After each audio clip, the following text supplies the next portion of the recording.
Hey Christian, how you doing? Okay, so let's go ahead and take a look. Okay, good job describing the storyline and giving a good background to the story itself. And you know, we're all familiar with the story. I think we're all intimately familiar with the story. That's what makes it such a great story. It's just so timeless and accessible to just about every area of the population. Uh, I mean, adults, children. The demographic is widespread of you know of the group that would be included in individual groups that are attracted to this story or attracted by the story itself. So I think that's fantastic reasons for the selection. I was selecting this project with my familiar with the movies and the potential for unique style.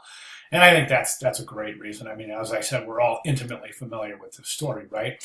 This is where I think you're kind of falling short a little bit in the favorite style. So basically what you're doing here is you're telling us what your favorite one is, but you're not giving reasons behind the choices that you've made in the development of each of the renderings of these typefaces. So in other words, one of the most important things I think in this entire submission specifications section is this area I have got highlighted. So what you want to do is you want to communicate the nature and tone of the story as well as the place and time in which it occurs. So you want to give some sort of insight into the story based on your typographic choices, right? So for example, if let's say you're doing Dracula, okay, you would have descenders that are pointed to represent the fangs, right? You would also use maybe a serif typeface because sans serif wasn't widely used at all during the time of Dracula. Do you see what I'm saying? So we're making these kind of connections and these correlations between the story,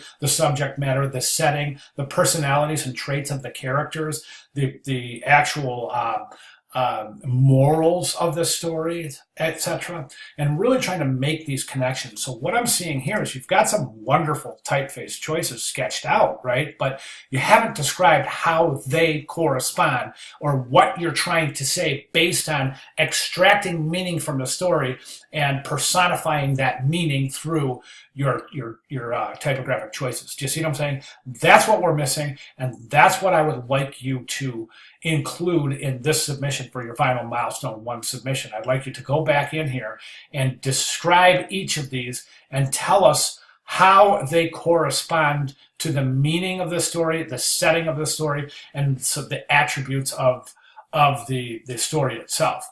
Okay, so again, the idea here is to extract meaning from the story. You use that meaning to base your typographic choices on so we can make these correlations between the physical and visual demeanor of the typeface and how that relates to the story, the setting, the characters, etc. Okay, so again, in review, I would like you to resubmit just describing each of these and why they're a good fit for depicting meaning of the story itself. Okay?